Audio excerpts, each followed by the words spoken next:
मेरा सवाल भी घरेलू बचत और लोगों की खर्च करने की क्षमता से ही जुड़ा हुआ है। लोगों की जेब की बात करते हैं। जब 5 राज्यों के चुनाव थे तब सिलेंडर की कीमत, एलपीजी सिलेंडर की 200 रुपये घटा दी गई और अब 100 रुपये घटा दी गई है और बीती शाम ही 2 रुपये पेट्रोल डीजल की कीमत। अब विपक्ष कह रहा है कि ये चुनावी चाल है, आप लोग जब इलेक्शन का टाइम आता है तभी कीमतें घटाते हैं। वो सही बात नहीं है, क्योंकि नवंबर 21 में और उसके बाद जून 22 में फ्यूल का एक्साइज ड्यूटी घटाया गया और सिलेंडर का इससे पहले, अभी 100 रुपया के बाद आप कर रहे हैं, इससे पहले 200 का कटौती हुई। 200 प्लस 100 पुट टुगेदर आज उज्ज्वला कंज्यूमर्स के लिए, जो लोअर एंड का कंज्यूमर्स है, उनके लिए 300 तो हो रही है। सो चुनाव के बहाना हो, उसके बाद हो, उसके पहले हो, आम जनता के लिए जो हम करना है हम करते जा रहे हैं लगातार। आप चुनाव के मद्देनजर रखते हुए आप प्रश्न पूछ रहे हैं, मैं पूछ रही हूं। बहुत सारे स्टेट्स हैं, जब हम रिड्यूस किए उन्होंने रिड्यूस नहीं किए और उनके इलेक्शन मैनिफेस्टो में प्रॉमिस था हम कट करेंगे। प्रॉमिस को भी माना नहीं है, चुनाव को भी माना नहीं है, कभी काटा भी नहीं है।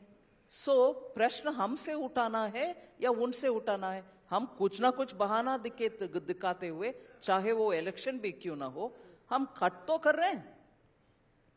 मैं पूछ रही हूं उन लोगों से जो मैनिफेस्टो में लिखे हैं और अब उस समय भी नहीं किया, अभी भी नहीं कर रहे हैं, उनसे पूछ लो। आम जनता के ध्यान, वोट के समय आप प्रॉमिस कर रहे हो और फिर भी जीतने के बाद काम तो नहीं कर रहे। वित्त मंत्री जी, जब प्रधानमंत्री ने सबसे पहली बार तीसरे टर्म की बात की तो वो ऐसे ही हॉल में बैठे थे जहां बहुत बड़े बड़े बिजनेस टाइकून्स बैठे हुए थे और उसका सारा का सारा बोझ आपके कंधों पर डाल दिया, क्योंकि उन्होंने कहा कि तीसरी सबसे बड़ी अर्थव्यवस्था हम अपने देश को बनाएंगे।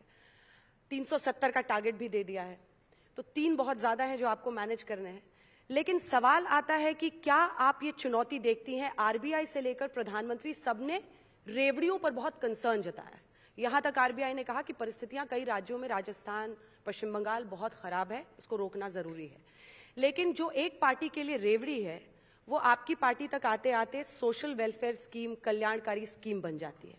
क्या ये मापदंड सही है? और इसी प्रश्न का दूसरा हिस्सा है कि क्या अर्थव्यवस्था को तीसरी सबसे बड़ी अर्थव्यवस्था बनाने में बतौर वित्त मंत्री आपको ये सबसे बड़ी चुनौती नहीं लगती है, जो चुनावी वक्त में भी सारे एक के बाद एक इतने पैसे देंगे, इतने फ्री बस राइड्स देंगे, जो फ्रीबीज जिसे हम कहते हैं, सभी पार्टियां ऐलान कर रही हैं?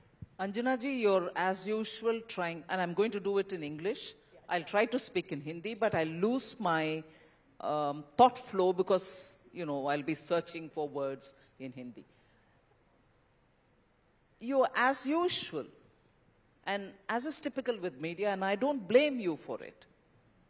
You do this balancing act. What is Revdi for you is not Revdi for them. Come on.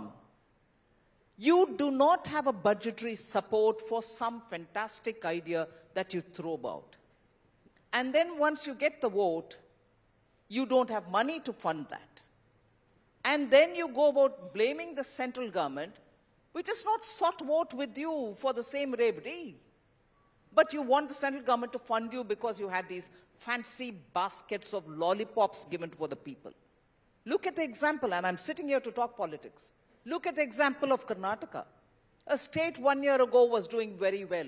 Global Investor Summit drew the best of people to come and invest in that state because it's a fantastic state, draws excellent talent from all over the country, beautifully endowed, and has the right environment of blend of culture, industry, enterprise, and everything else. Now what is the state of affairs in Karnataka? And who is to blame?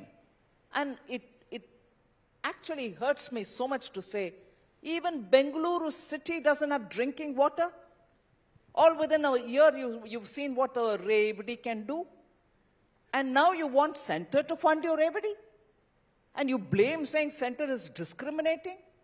And there is also another state which has taken us to the court, and I'm quite happy to go to the court and put all the facts before the court.